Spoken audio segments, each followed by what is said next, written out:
Assalamualaikum warahmatullahi wabarakatuh. Waalaikumsalam. Alhamdulillahilladzi arsala rasulahu bil huda wa dinil haqqi liyudhhirahu 'ala ad-dini kullihi wa law karihal musyrikun.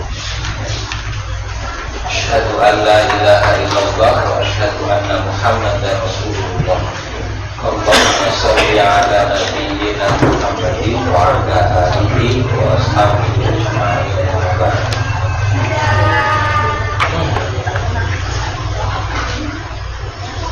Alhamdulillah, kita bersyukur kepada Allah Subhanahu wa taala karena bisa bertemu kembali dalam kajian rutin kita setiap Jumat sore.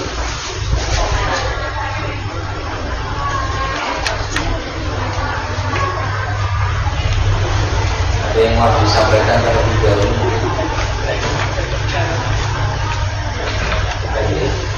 Satu, kita Ya, silakan. terkait dengan husnul khotimah. Husnul khotimah. Yang dikata husnul khotimah itu akhir menerima amalan-amalan atau akhir hayat dari kehidupan. Akhir menerima amalan. Bukan drama. Akhir beramal dan akhir menerima amalan. Maksudnya akhir beramal itu dia masih hidup, masih bisa. Akhir menerima amalan kan masih ada amal jariah dan sebagainya kan masih kita terima sehingga sudah meninggal. Iya. Khotimah artinya penutup, khatam. Iya. Dan istilah husnul khotimah ini merujuk kepada hadis Nabi yang menjelaskan menutup usia dengan amal yang baik. Innamal a'malu bil khawatim. Sesungguhnya amal seseorang dilakukan pada bagian penutupnya. Amal penutup adalah amal terakhir sebelum kematian itu datang pada diri. Jadi bukan pasca kematian yang masih berada di alam barzakh, tapi amal paling akhir sebelum dunia dia tinggalkan. Itu yang disebut dengan akhir namanya husnul khotimah. Karena kalau amal terakhir itu baik, maka itu sudah menjadi tanda yang pasti bahwa dia akan mendapatkan kebaikan. Ya. Kalau amal itu buruk di saat terakhir sebelum kematian itu datang pada dirinya, maka sudah dipastikan setelahnya adalah keburukan yang dia terima.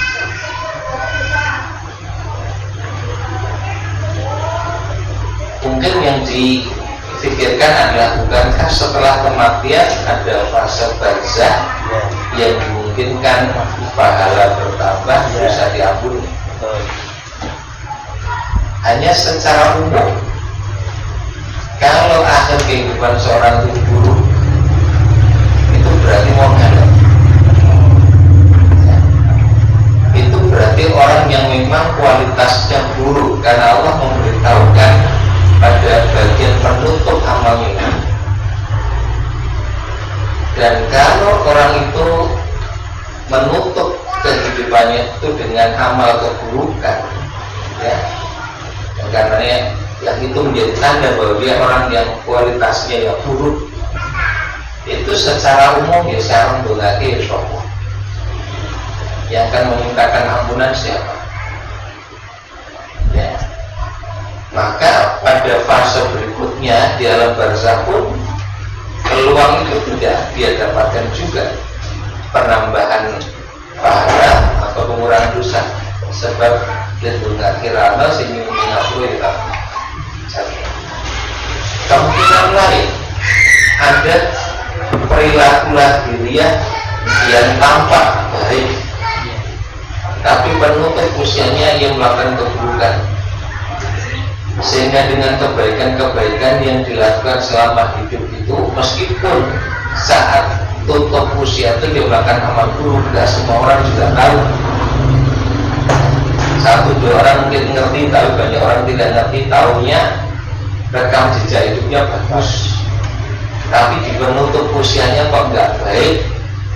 Dan itu ada yang lebih bisa dijadikan pegangan bahwa hakikatnya kebaikan yang ia lakukan dulu itu bukan baik yang sebenarnya. Ya. Maka tatkala sudah meninggal dunia, mungkin ada orang yang mendoakannya, mohonkan ampunan, tapi Allah sudah menilai orang ini dengan keburukan yang amal baiknya selama itu pun tidak diterima. Ya, maka tidak berguna juga permohonan ampunan maupun doa-doa kebaikan ke orang. Tetap kemauan ukurannya adalah amal penutup sebelum dunia itu hilang. Akhir hidup. Iya. Ya. Nah, tentang kasus bahwa selama ini tampak baik, lalu orang menilai dia dengan kebaikan, ya. Padahal Allah Maha tahu yang sesungguhnya, sehingga justru di akhir hidupnya ia menutupnya dengan amal keburukan. Itu sudah kita pelajari di hadis Arba'in. Nah, kadang-kadang justru tampak kualitas sebenarnya pada bagian penutup hidup seseorang. Dan itu berlaku sebaliknya ya. Artinya selama hidupnya tampak buruk. Iya, Tampak.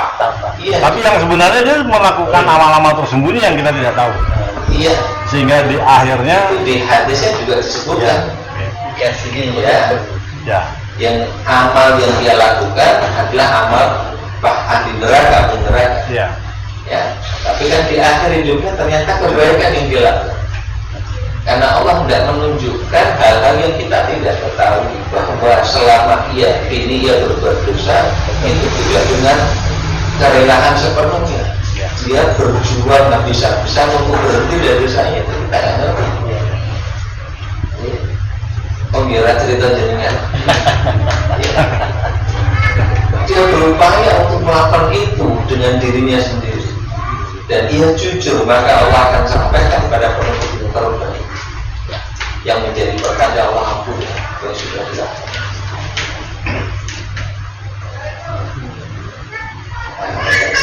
Selanjutnya tadi Ustadz Sigit menyampaikan bahwa tidak ada gunanya untuk mendoakan mereka atau dia atau siapalah itu yang memang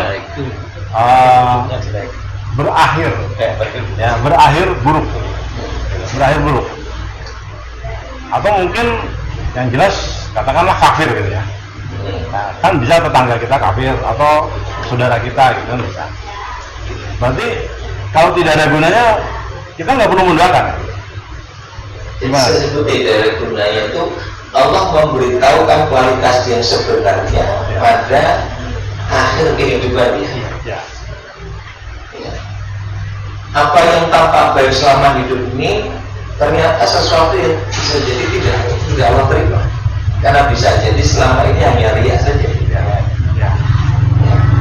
Maka penutup usianya akan memberitahukan kualitas dia sebenarnya.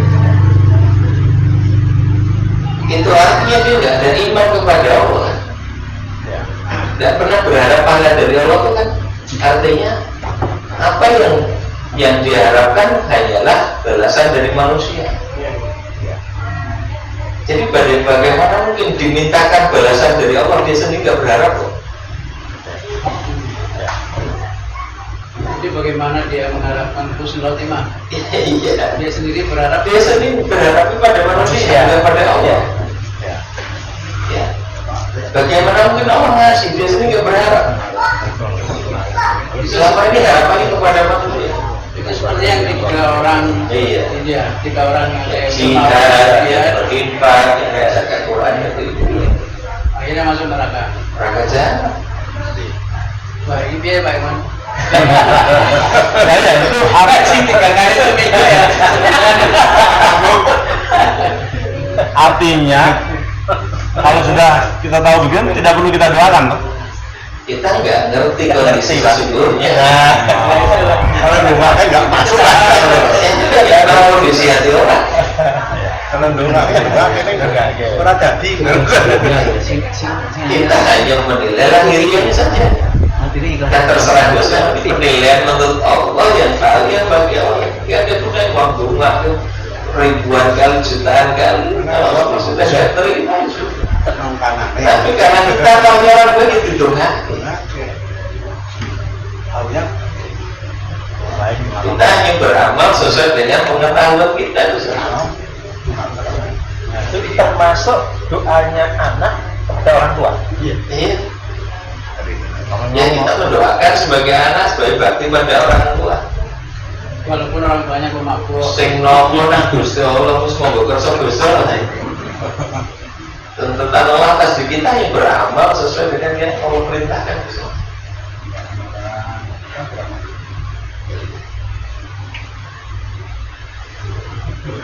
Berarti doanya anak yang soleh itu hanya berlaku untuk orang tua yang soleh. Masalahnya orang tuanya itu beriman betul sama Allah, nggak masalah Jadi itu. kalau orang tua yang tidak soleh, ya doanya tidak berlaku jadi.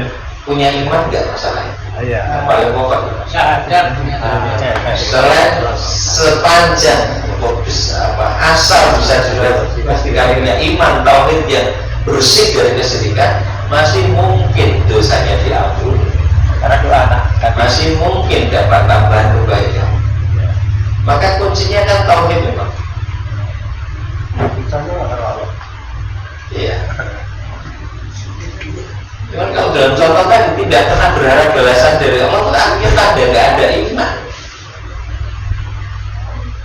Iman dari mana kalau harapan balasan dari Allah saja nggak ada, itu iman apa? Bukan iman. Ya. Gimana Udin?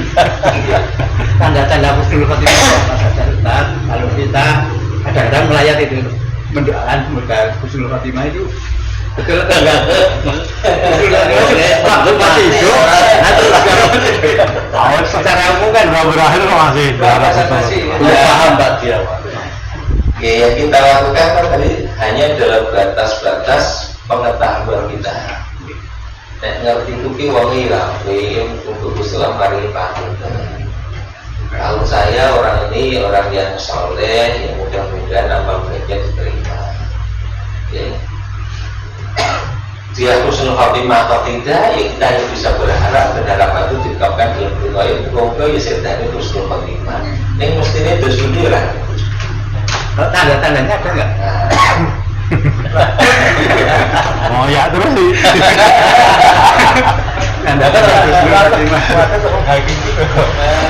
Misalnya Nabi bersabda,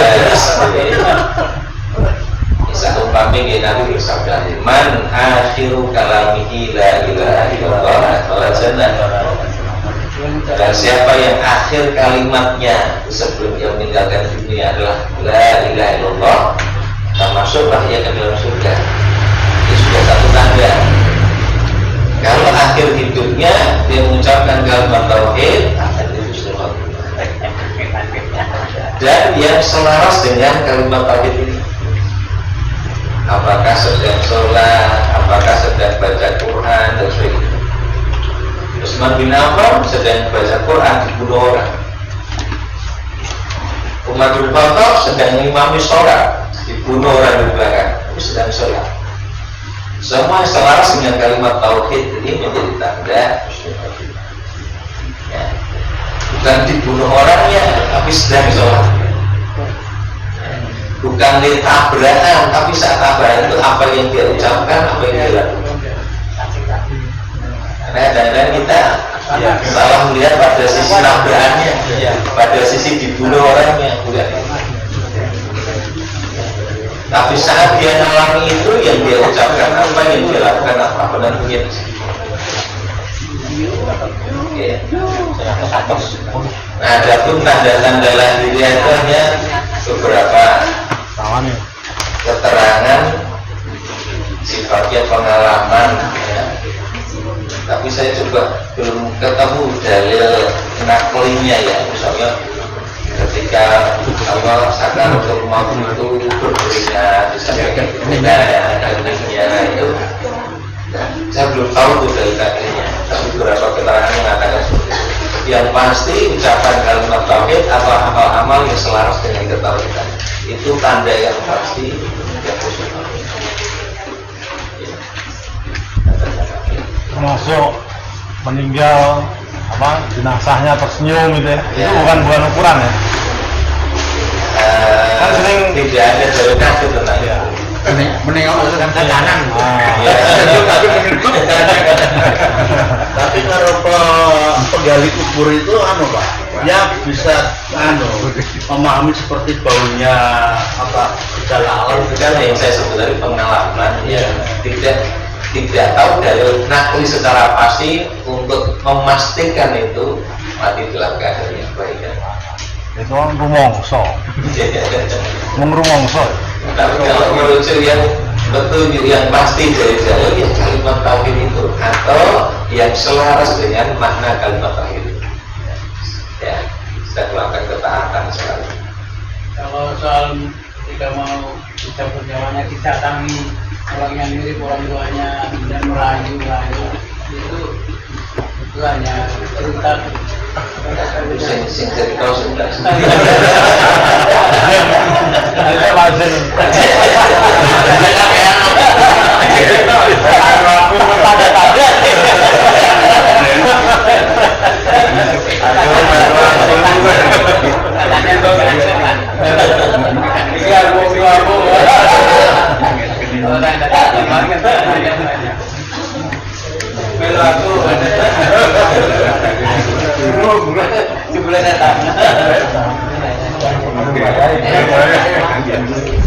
Ya kalau kita posisi masih hidup di world ini, yang penilaiannya berdasarkan yang diomongkan apa. Kalau selaras dengan Quran ya diikuti, kalau ternyata tidak ya itu apa namanya bisa jadi bagian dari budaya sekarang.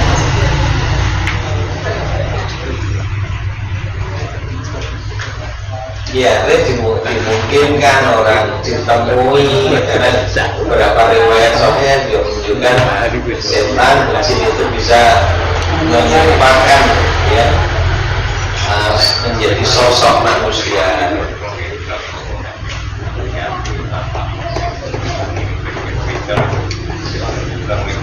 Masih ada yang lain? Ya, kita lanjutkan. Masih dalam bab tentang beban dosa dan pintu taubat. Di bagian pengantar kemarin kita sudah pelajari sebut beban dosa itu karena dosa itu pada asalnya aslinya itu terasa berat bagi jiwa manusia. Jadi ketika menafsirkan ayat laha makasabat wa alaiha maktasabat dalam tafsir Al-Azhar dia akan memberikan keterangan untuk perbuatan yang baik di sana disebutkan kasabat laha makasabat, tapi untuk tanggung jawab terhadap dosa digunakan kata iktasabat wa alaiha ya maktasabat. Kasabat dengan iktasabat secara umum maknanya sama, yaitu usaha tindakan apa yang dilakukan. Tapi kalau pakai kata kasabat itu ringan dirasakan oleh jiwa. Tapi kalau iktasabat itu berat dirasakan oleh jiwa manusia. Dari situ ada isyarat pelajaran yang disampaikan bahwa dosa pada asalnya, aslinya, pada dasarnya itu dirasakan berat oleh jiwa manusia. Ya. Hanya Nabi ketika menyebutkan wal ithmu maha kafi nafsika wa karihta ayat tali'a alaihi nas. Dosa itu apa yang membuat hatimu gelisah. Jadi beban bagi hati sini.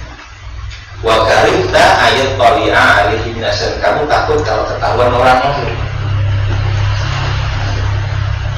Nah, karena itu perbuatan dosa itu sesungguhnya adalah beban. Maka semakin banyak dosa dilakukan, sesungguhnya kita sedang menumpuk beban pada jiwa kita.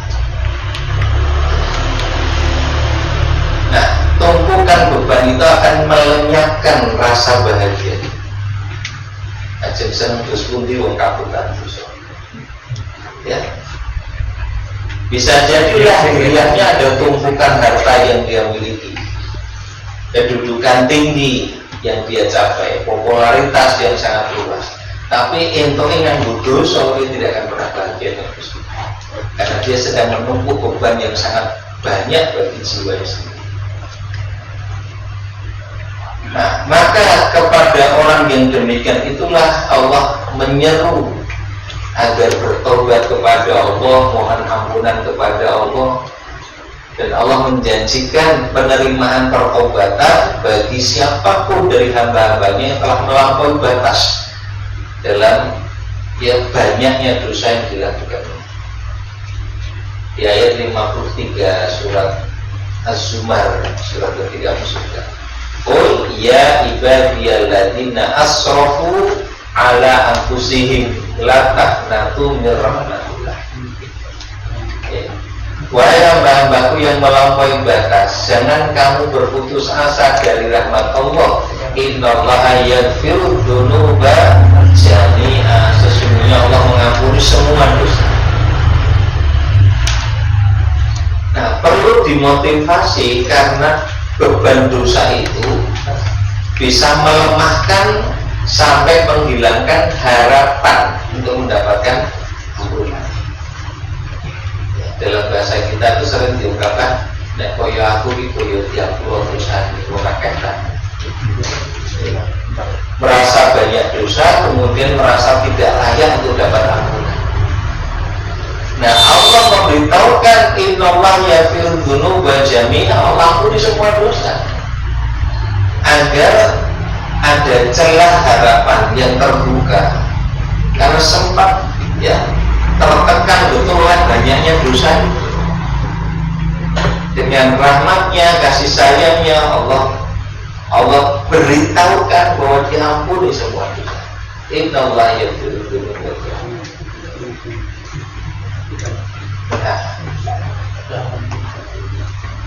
Dalam hadis qudsi juga begitu, ya. Siapapun dari para pendosa, meski ia melakukan dosa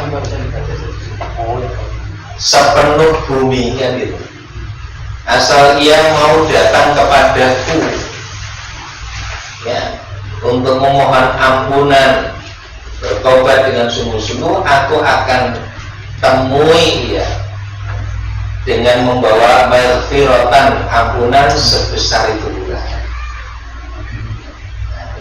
Agar tidak ada keputusasaan di dalam memohon ampunan kepada Allah Subhanahu. Berarti kalau ada waswas itu bisikan apa ya? Waswas seperti apa? Jadi kalau merasa masih ada beban itu tadi. Ya. Itu berarti bisikan setan itu. Ya, harus dilawan dengan keimanan. Jadi kalau beban tadi menghilangkan harapan kita untuk dapat ampunan dari Allah, kita harus menguatkan harapan bahwa rahmat Allah itu luas, keridhaan Allah mendahului murkanya. Itu hal-hal yang harus dimunculkan agar mendorong kita untuk mohon ampunan dan bertobat kepada Allah. Di segala hal yang justru menjauhkan kita dari Allah, yaitu sumbernya dari hawa nafsu dan setan.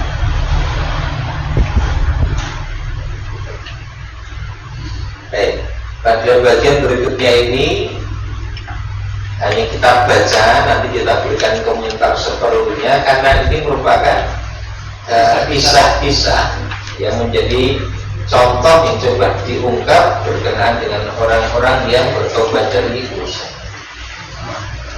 baik dari kalangan sahabat, tabi'in, ya, maupun orang-orang saleh setelahnya. Nanti akan diberikan beberapa contoh dari beberapa masa, ya, yang berbeda. Pertama, ini sahabat, kegelisahan sahabat, yaitu Sa'labah bin Abdurrahman. Namanya Sa'labah bin Abdurrahman radhiyallahu anhu, salah seorang pembantu Rasulullah SAW dari kalangan Ansor. Jadi di kalangan sahabat itu ada beberapa sahabat yang memang berkhidmat apa ya? Melayani. Iya, melayani Nabi. 24 jam. Ya, baik mengazamkan dirinya untuk melayani apa saja di kepulauan Nabi, atau bahkan ada seorang ibu ya yang mengamanahkan anaknya untuk melayani Nabi. Anas bin Malik itu ibunya yang punya azam, ya Rasul izinkan anakku untuk melayani apa yang jadi keperluan. Nah, salah satu yang melayani Nabi SAW adalah Tha'labah bin Abdurrahman. Dia seorang sahabat yang sangat mencintai Rasulullah SAW. Bahkan Tha'labah bin Abdurrahman radhiyallahu anhu sangat dekat dengan Rasulullah SAW. Kesehariannya selalu bersama dengan Rasulullah SAW. Satu ketika Tha'labah diutus Rasul SAW untuk satu keperluan. Dalam perjalanan Tha'labah tanpa sengaja melihat sesuatu yang haram. Rasa dicekak opo. Lihat sesuatu yang saat melewati gang di kota Madinah, ia melihat satu rumah pintunya terbuka karena terkena angin. Ada angin kencang, pintu salah satu rumah terbuka. Sangat terbuka, ada satu kamar mandi yang hanya tertutup kain.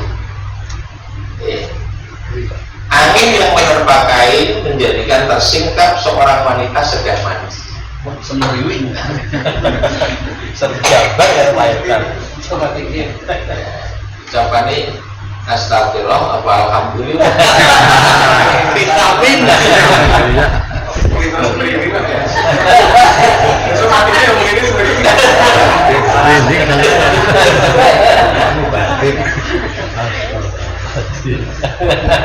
Tak sengaja Tha'labah melihat aurat wanita tersebut. Bukan sengaja.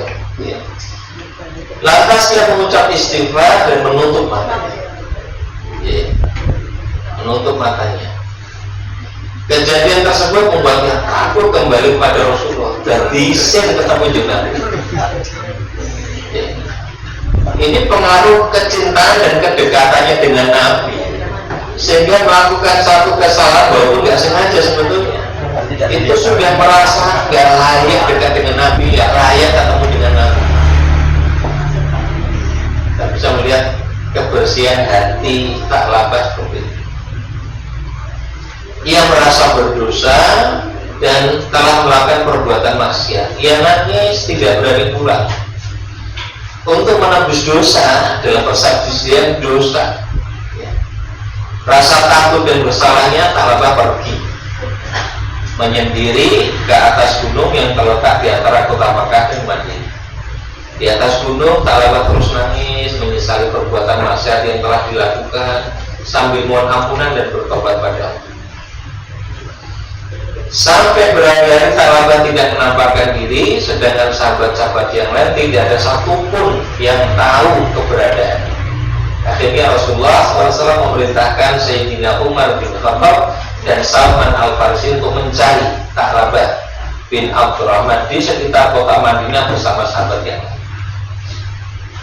Setelah mencari berhari-hari di berbagai tempat, Rasulullah SAW memerintahkan untuk mencari Tha'labah di gunung. Akhirnya rombongan ketemu dengan seorang penggembala kambing di gunung. Sahabat Umar bin Khattab bertanya kepada penggembala kambing, wahai penggembala kambing, aku mau tanya, apa di sini ada anak muda, tingginya segini, orangnya kalau jalan cepat, sambil menjelaskan ciri-ciri. Tidak, di sini tidak ada orang seperti yang kau ceritakan. Tapi aku melihat setiap sore ada orang yang datang ke sini, dia selalu beruraikan air mata, selalu nangis. Orangnya kurus seperti yang kau ceritakan, bahkan lebih kurus lagi.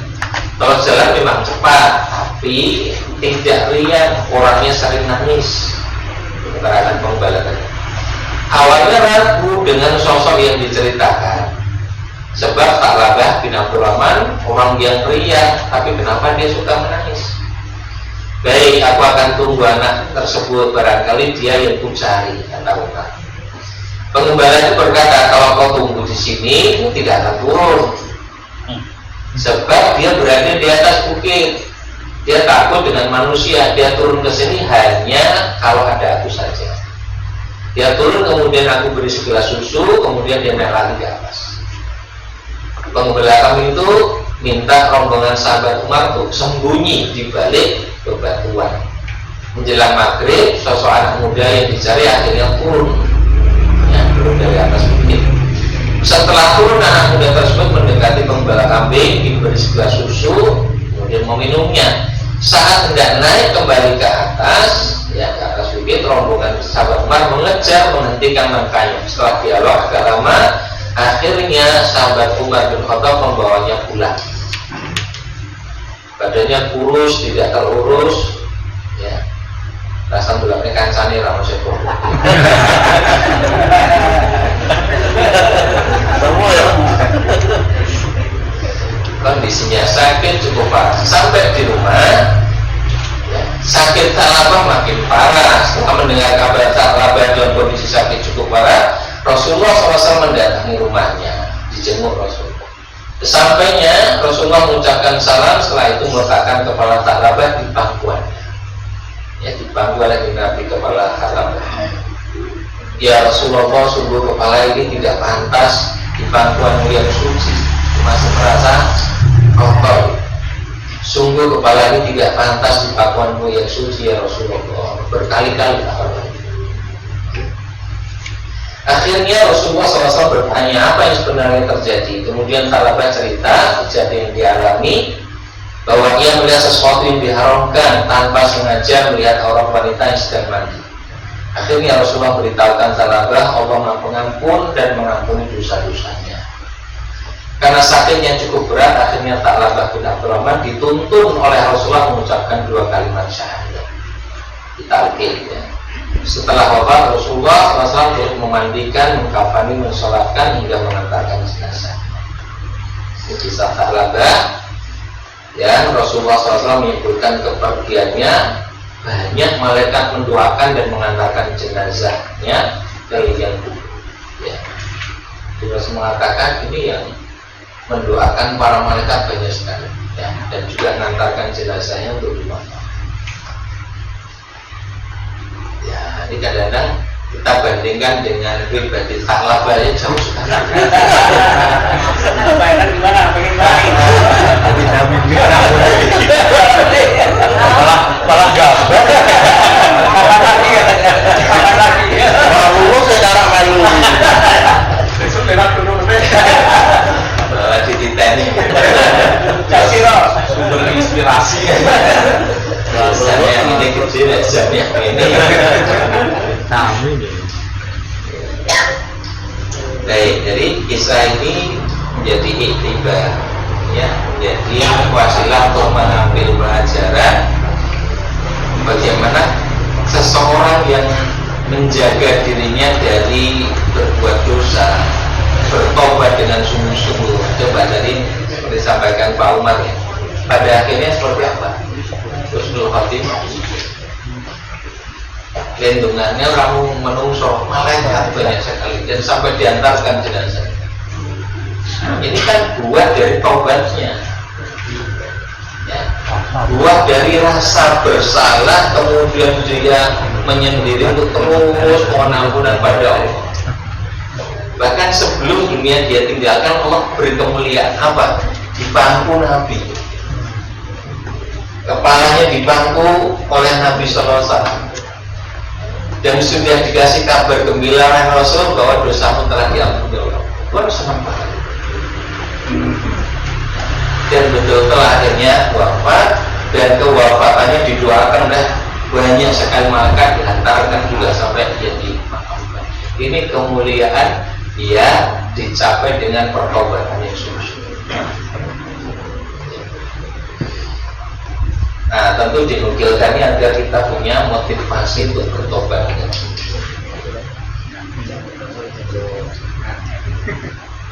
Yang kedua, kisah kedua, kegelisahan sahabat Ka'ab bin Malik. Ini masih sahabat juga. Suatu ketika ada seorang sahabat tertinggal dalam perang Tabuk. Nah, ini kisahnya dinukil lengkap di dalam kitab Riyadhus Shalihin, ada hadis cukup panjang tentang ini. ya, dalam perang Tabuk.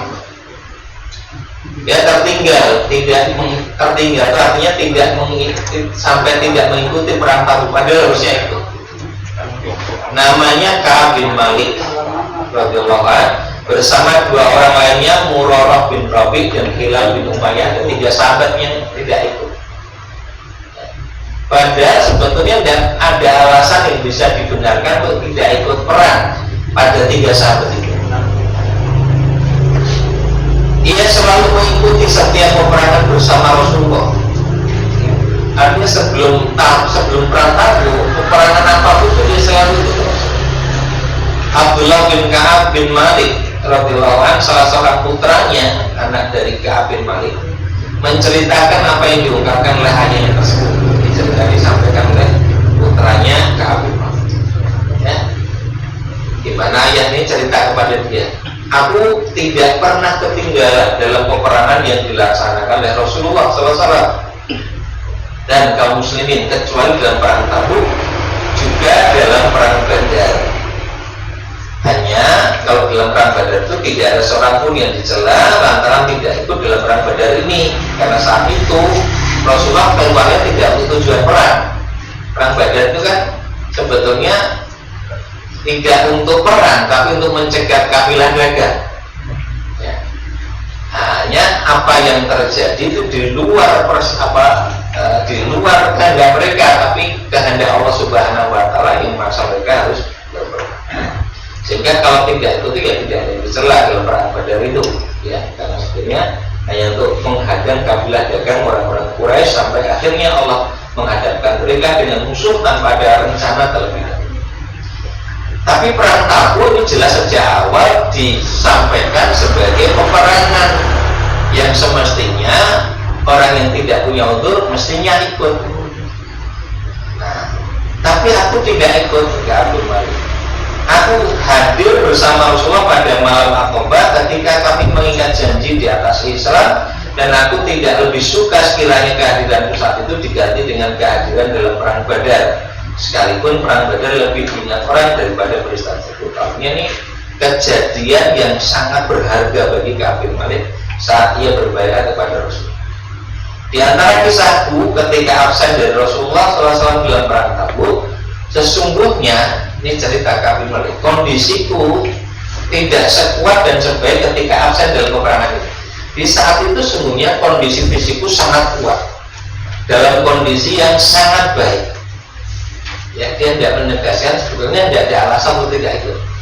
Demi Allah, sebelumnya aku tidak pernah memiliki 2 kendaraan sebagaimana yang aku miliki saat terjadinya peperangan ini. Jadi saat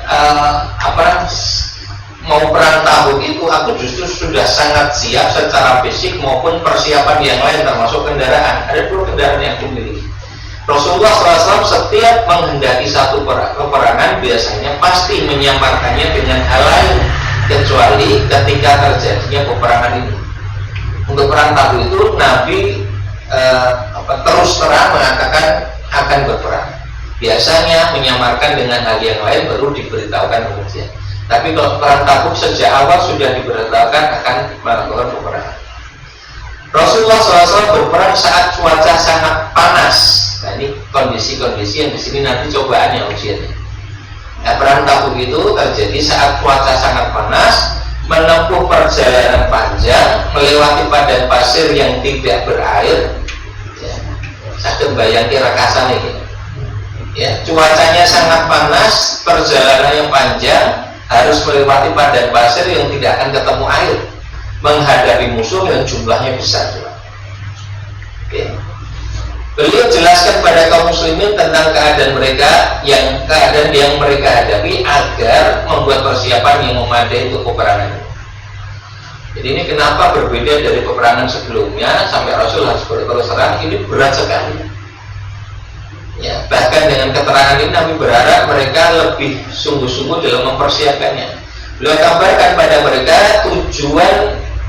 tujuan mereka yang beliau kehendaki, sedang jumlah kaum muslimin yang menyertai Rasulullah SAW cukup banyak dan tidak bisa tertampung dalam sebuah buku catatan. Ini biasanya dicatat. Nah, ini juga keteladanan pada masa masa Nabi dan sahabat. Catet. Sing teko ngaji sapa, sing ora teko sapa, catet. Ada buku catatan. Kaab berkata, jarang ada laki-laki yang ingin absen dari peperangan, kecuali ia menyangka bahwa keabsenannya tidak akan diketahui oleh beliau selagi tidak turun wahyu dari Allah mengenai. Rasulullah SAW melaksanakan peperangan ini di musim masak dan rimbunnya buah-buahan. Ini cuacanya yang panas, tapi buah-buahan itu sedang berbuah, ya, sedang masak dan rimbunnya buah-buahan. Ini kalau dikomparasikan keadaannya, nek melu perang itu cekor kasane panas, adoh, orang ono banyu ketemu musuh jumlah akeh. Ini nek omah iki buah-buahane ya tersedia. Biasanya sedang rimbun-rimbun. Rasulullah SAW pun membuat persiapan, demikian halnya kaum muslimin bersama beliau. Aku mulai berangkat meninggalkan rumah pagi-pagi, tujuannya menyiapkan bekal keberangkatanku bersama beliau. Jadi Ka'ab bin Malik sudah siap-siap untuk ikut juga. Namun pulang tanpa melakukan apa-apa. Sebetulnya pulang untuk menyiapkan keberangkatannya tekan ngomah ya ora apa-apa. Dalam keadaan aku nak bali ku tak maca Quran, kok kamu ngomong apa? Nek bali engko tak lek ngaji tak catet ulang dulu yo terus deleke ya sampai di rumah itu beda ceritanya. Ini yang dialami Ka'ab bin Malik juga. Dalam hati aku berkata, aku mampu untuk itu sewaktu-waktu aku mau. Masih bisa apa-apa ya. Nanti juga bisa tak lakukan untuk persiapan. Nanti tidak harus sekarang lah, nanti aja. Menunda-nunda. Keadaan itu berkepanjangan sampai orang-orang semakin serius dalam membuat persiapan. Esok harinya Rasulullah SAW berangkat disertai kaum muslimin, sedangkan aku belum menyiapkan perbekalan sedikit pun. Mengko ya. Sampai benar-benar Rasul dan para sahabat sudah berangkat. Ya. Lagi-lagi aku berangkat meninggalkan rumah, namun kemudian pulang kembali tanpa menyelesaikan persiapan itu sedikit pun. Jadi setelah Rasul dan para sahabat sudah berangkat, dia bergegas pulang, maksudnya untuk mengejar ketertinggalan, yakin persiapan, tekan rumah ya apa-apa. Keadaan ini berkepanjangan sampai akhirnya mereka berangkat ke medan perang. Terbetik niat dalam diriku untuk berangkat menyusul mereka. Isu tak susul. Masih berpikir begitu. Di Madinah sudah nggak ada, sudah mangkat, tapi dia memperkirakan paling lagi tekan perapatan kilo belajar. Isu tak susul. Duh, andaikan itu kulakukan, namun hal itu belum ditakdirkan untuk. Ya, misal kemudian mulailah sejak keberangkatan Rasulullah, setiap kali keluar ke tengah-tengah masyarakat, aku merasa gelisah karena aku tidak melihat orang yang berbuat seperti aku, kecuali seseorang yang agamanya telah cacat karena kemunafikannya atau diberi udzur oleh Allah Ta'ala dari kalangan orang-orang yang lemah. Jadi karena hampir seluruh sahabat ikut, yang tidak ikut itulah bisa dipastikan satu mesti orang munafik, ya, atau dua orang yang mungkin sudah sepuh, sangat tua atau sakit yang diberi udzur untuk tidak ikut. Kalau bukan karena usia yang sepuh, bukan karena sakit, padahal masih kuat badannya, itu mesti orang munafik itu. Sehingga ketika Ka'ab bin Malik itu keluar ketemu nih ngomong seperti itu, merasa sangat bersalah. Jauh-jauh aku yang munafik itu. Ya, jadi kan kemudian dia merasa bersalah ketika ketemu orang yang benar-benar sungguh-sungguh dalam beragama. Ya. Atau hanya orang yang sepuh, orang yang sakit yang memang dapat udzur untuk tidak ikut berjihad. Rasulullah SAW tidak menyebut-nyebut diri itu kecuali setelah sampai di Tabuk. Jadi karena tadi banyak orang sampai nggak tertampung dicatat semua, Nabi pun juga ya sempat tidak perhatikan bahwa Ka'ab bin Malik ternyata tidak ikut dalam rombongan itu. Nah, ketika sampai di Tabuk baru Nabi menanyakan saat beliau duduk di tengah-tengah kaum muslimin di Tabuk. Beliau berkata, apa yang telah dilakukan oleh Ka'ab bin Malik. Iku orang nopi ngopo. Dan seorang dari Bani Salamah menjawab, ya Rasulullah, ia ditahan oleh kedua burdahnya dan kesibukannya memandangi kedua rusuknya. Nah, ini langsung perkataan negatif ya. Mu'adz bin Jabal radhiyallahu anhu segera menjawab, sungguh buruk apa yang kalian ucapkan, demi Allah, duhai Rasulullah, kami tidak pernah melihat pada dirinya selain kebaikan. Maka Rasul pun diam. Jadi ada yang suudon langsung ngomong lah paling-paling yang suka rasa-rasa kan? Tapi ini dibela oleh Mu'adz bin Jabal, ya Rasul, aku memberikan kesaksian Ka'ab bin Malik itu orang baik, gak mungkin. Kalau dengan sebab-sebab ya karena berat untuk ikut, karena lebih abot karun dunia, ini orang mungkin. Nah, Rasul tidak menanggapi kedua ucapan sahabat itu, Nabi diam saja karena nggak ngerti secara pasti sebabnya. Ketika dalam keadaan demikian, beliau melihat seorang laki-laki berpakaian putih, bayangannya bergerak-gerak dikarenakan fata morgana, padang pasir panas. Rasulullah SAW pun bersabda, semoga kamu wahai Abu Khaitamah al-Ansari, ya, seorang sahabat yang pernah bersedekah dengan satu sok kurma lantaran dicemooh oleh orang-orang munafik. Ka'ab berkata, ketika sampai berita padaku bahwa Rasulullah SAW telah bersiap-siap meninggalkan Tabuk, hinggaplah kesedihan yang mendalam pada diri. Mulailah aku mencari-cari kebohongan. Kataku, dengan alasan apa aku akan menghindar dari murka beliau besok. Nabi kontur lah ngomong boleh alasan apa? Untuk itu aku minta bantuan kepada orang-orang yang bisa memberikan pendapatnya dari kalangan keluarga. Kira-kira apa alasannya apa? Ketika dikatakan sungguhnya Rasulullah SAW hampir datang selesai dari peperangan mau pulang kembali ke Madinah, hilanglah ingatanku dari semua kebohongan itu, sehingga tahulah aku bahwa aku tidak akan selamat dari beliau dengan alasan apapun. Ya, terus direncana alasan apapun itu silakan ya. Kita mungkin selamat ya. Aku pun bertekad untuk berkata jujur apa adanya. Wis aku wis rasa gorol kamu nggak blokor ya kan, jujur apa adanya. Keesokan harinya Rasulullah SAW datang, dan ini kebiasaan beliau, bila datang dari sebuah perjalanan jauh, beliau memulai aktivitas dengan melaksanakan sholat di masjid 2 rakaat. Ini setelah sunat safar. Sepulang dari pepergian jauh, kebiasaan Nabi mampir masjid dulu, sholat 2 rakaat. Ya. Kemudian duduk menanti orang-orang yang datang. Saat itu datanglah orang-orang yang tidak ikut dalam peperangan. Mulai berdatangan orang mengemukakan alasan, bersumpah di hadapan beliau, saya itu Nabi itu buatan lembaga itu buatan demi Allah nyata-nyata. Ya. Jumlah mereka 80 orang lebih. Ya. Beliau menerima alasan mereka sesuai keadaan lahir mereka. Jadi Nabi itu yang biji lahir itu. Ya. Padahal Nabi itu mendapatkan pemberitahuan dari wahyu. Ini kumawon menilai yang manut lahir itu. Nah, jadi rata mau wahyu. Wahyu di tahu itu. Soalnya biji bagian artinya itu. Lalu Nabi membayar mereka, memohonkan ampunan untuk mereka, seraya menyerahkan keadaan batin mereka pada Allah. Dinilai secara lahiriah sesuai dengan keterangan lisannya, ditunggakan di Nabi mungkin Rasulullah maringi pangapunten mergo kowe ra melu. Gitu kan.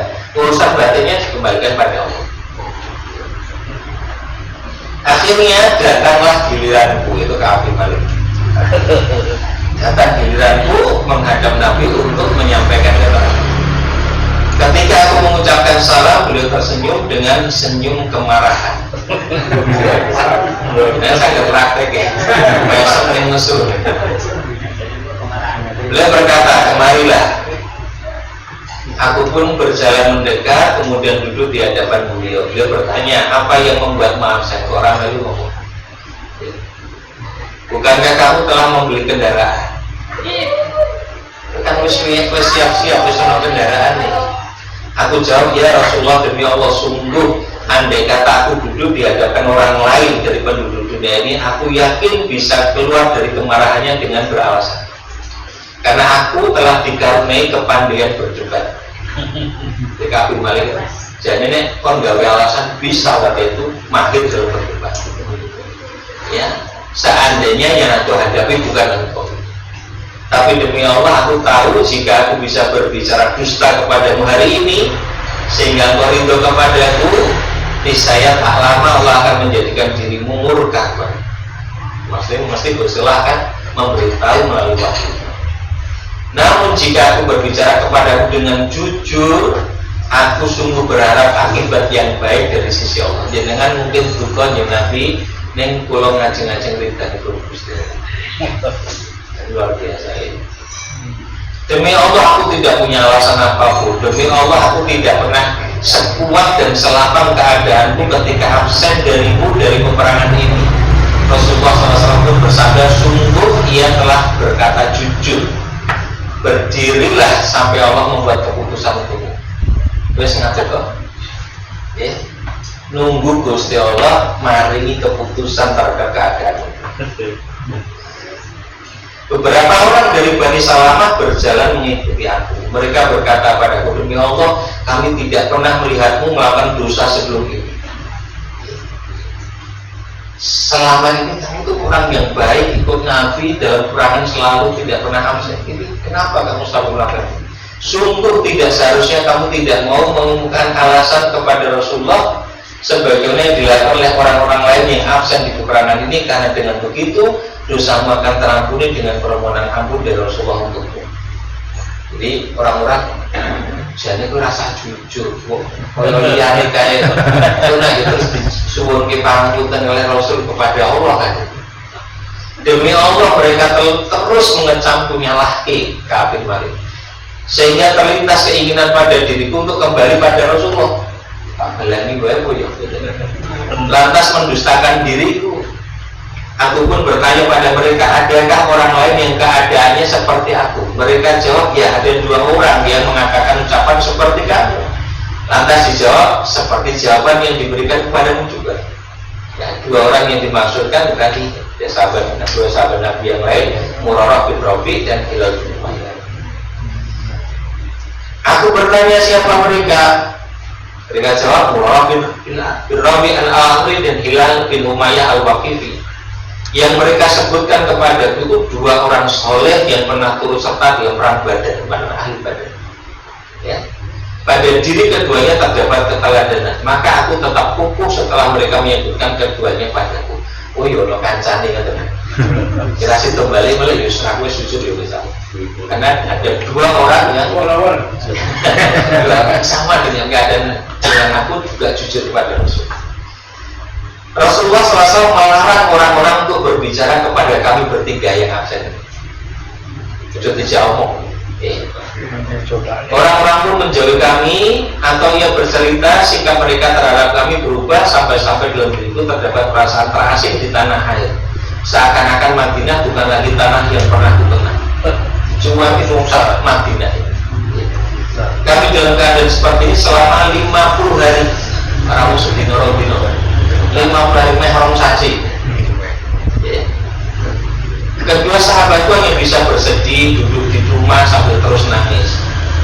Lain halnya denganku, aku orang yang paling muda, paling kuat di antara mereka. Aku tetap keluar melaksanakan sholat berjamaah ya, bersama kaum muslimin, datang ke pasar-pasar tanpa ada seorang pun yang mengajakku berbicara. Ya, kalau sholat ya, sholat di pasar, di pasarnya orang-orang yang ngaruh. Aku juga mendatangi Rasulullah SAW, mengucapkan salam kepada beliau ketika beliau berada di majelisnya setelah sholat. Seraya berkata pada diriku sendiri, apakah beliau menggerakkan bibirnya untuk menjawab salam atau tidak? Dimakin di Nabi menjawab salamku murah itu. Kemudian aku juga sholat di dekat beliau, mencuri pandang kepadanya. Apabila aku berdiri mulai mengerjakan sholat, beliau memandangku. Tapi bila aku menoleh pada beliau, beliau berpaling. Jadi Nabi jadi nggak naik tapi kalau kondangan gitu. Sehingga ketika keadaan di mana kaum muslimin bersikap menjauhku terasa begitu lama. Aku memanjat kebun dinding milik Abu Qatadah. Dia, Abu Qatadah ini sepupuku dan manusia yang paling aku cintai. Aku ucapkan salam kepadanya. Kan isih dulure.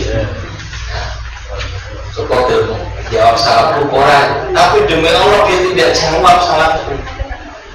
Maka saya bertanya kepadanya, wahai Abu Qatadah, aku bertanya kepadamu dengan nama Allah, apakah kamu tahu aku mencintai Allah dan Rasulnya? Ibu aku ngasih di belakang seperti ini, aku ini terus datang Allah di Rasul punya tenang. Dia diam saja. Aku ulangi pertanyaanku, ia tetap diam. Kembali aku ulangi pertanyaanku, maka dia jawab, Allah dan Rasulnya yang lebih tahu. Allah wa Rasuluhu a'lam. Kedua mataku pun bercucuran air mata, nangis hingga aku melempari dinding pagar. Saat aku berjalan di pasar Madinah, tiba-tiba ada seorang petani dari penduduk Syam datang membawa makanan untuk dijual di Madinah. Bertanya, siapa yang bisa menunjukkanku kepada Ka'ab bin Malik? Ya. Maka orang-orang pun mengisyaratkan kepadanya ke arahku. Dia memberikan kepadaku sebuah surat dari Raja Ghassan. Jadi orang yang datang ini bawa surat dari Raja Ghassan. Saat itu aku orang yang sudah bisa menulis. Aku baca surat itu, isinya amma ba'du. Ya, amma ba'du itu ada pun setelah itu ada kalimat sebelumnya. Kami telah mendengar berita tentang sahabatmu telah menjauhimu, sedangkan Allah tidak menjadikanmu di negeri kehinaan dan kesia-siaan. Bergabunglah dengan kami, niscaya kami akan meringankan. Jadi ada tawaran dari raja untuk yang mengikuti, ya, di dalam kondisi seperti itu. Kan dicuekin karo kanca-kancamu sampai nabi sing kok imani wis bareng aku wae. Ketika membaca itu aku berkata, ini juga cobaan. Aku pun menuju tungku dan membakarnya. Surat itu dibakar. Ini cobaan. Setelah berlalu 40 hari dari 50 hari penantianku, kawan dosa kita, dan wahyu belum juga turun, tiba-tiba datang utusan Rasulullah SAW kepadaku yang berkata, Rasulullah SAW memerintahkanmu untuk menjauhi istrimu. Malah tambah bojone ora dijelai. Setelah berlangsung 40 hari malah tambah balik. Dia nggak boleh mendekati istrinya sendiri. Aku bertanya, ku ceraikan apa yang harus kulakukan? Yang menjawab, tidak, tapi jangan dekati saja. Beliau juga mengirim utusan pada kedua sahabatku dengan perintah yang sama, juga untuk menjauhi istrinya. Maka aku katakan pada istriku, pergilah pada keluargamu, tinggallah bersama mereka sampai Allah berikan keputusannya mengenai perkara ini. Istri Hilal bin Umayyah datang pada Rasulullah SAW dan berkata kepada beliau, istrinya Hilal bukan Ka'ab bin Malik, sungguh Hilal bin Umayyah adalah seorang kakek tua, tidak memiliki pembantu. Tidak sukakah engkau jika saya membantunya? Ini istrinya itu mesakir bujurnya. Nanti kalau kalau nikah pun sepuh, ya sudah lemah fisiknya, orang yang bisa bantu. Tambah orang yang nilai kulo ini angin sama. Nek pareng mbok kulo diberi izin untuk membantu kemudian. Beliau bersabda, tidak mengapa, tapi jangan sekali-kali ia mendekati. Nek kowe sing nyala ora apa-apa. Jangan dia mendekati. Ia berkata, demi Allah, ia tidak pernah berpindah dari tempat. Demi Allah, ia masih terus menangis sejak kejadian yang menimpanya itu hingga hari ini. Nangis terus ora pindah-pindah, itu ngasih kawan dosa dinten. Maka setelah salah seorang keluargaku berkata kepadaku, sebaiknya kamu minta izin pada Rasul SAW mengenai istrimu, karena beliau telah beri izin pada istri Hilal bin Umayyah untuk membantunya. Dan salah seorang keluarganya Ka'ab bin Malik itu menyarankan bahwa jaluk izin Rasul supaya ya istrinya Hilal bin Umayyah itu. Aku jawab, aku tidak meminta izin pada beliau.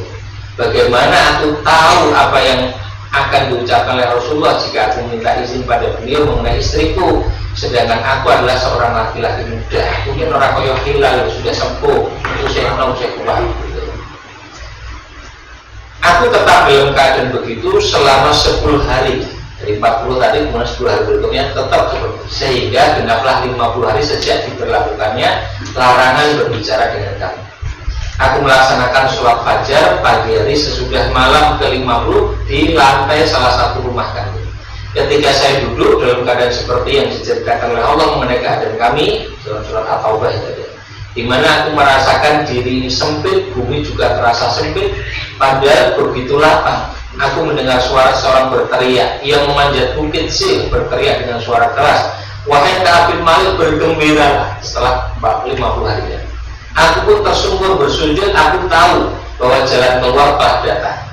Jadi walaupun belum dikabari kabar gembiranya apa, dia sudah berpikir positif, ini pasti ya kabar yang memang betul-betul memberikan solusi dari masalah ini.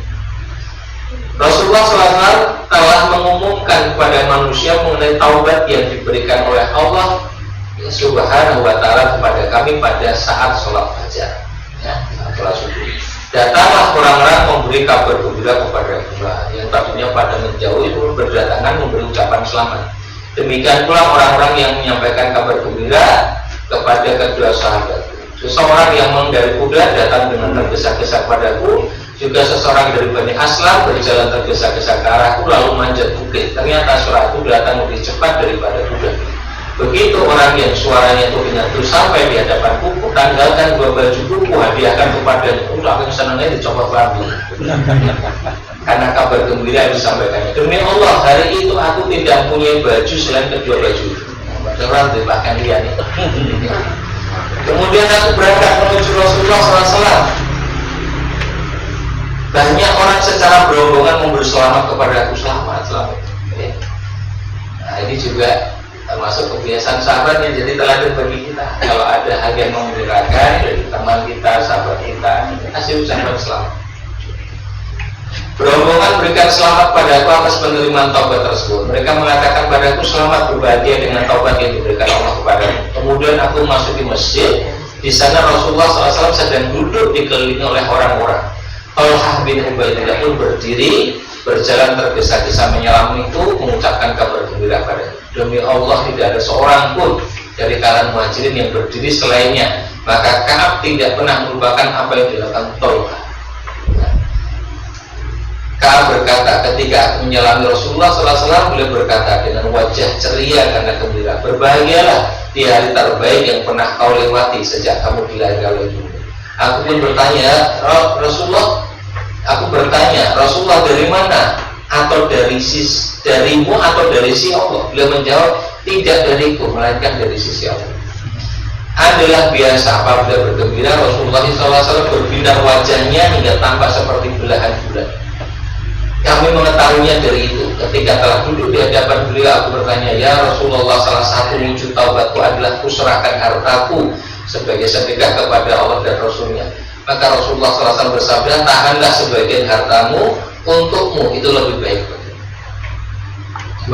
Sekalipun orang itu bersemangat untuk sedekah kabeh disedekahkan, di Nabi itu punya sikap bijaksana. Ojo kabeh untuk terus mangan opo. Tahan sebagiannya untuk dirimu dan keluarga, itu lebih baik.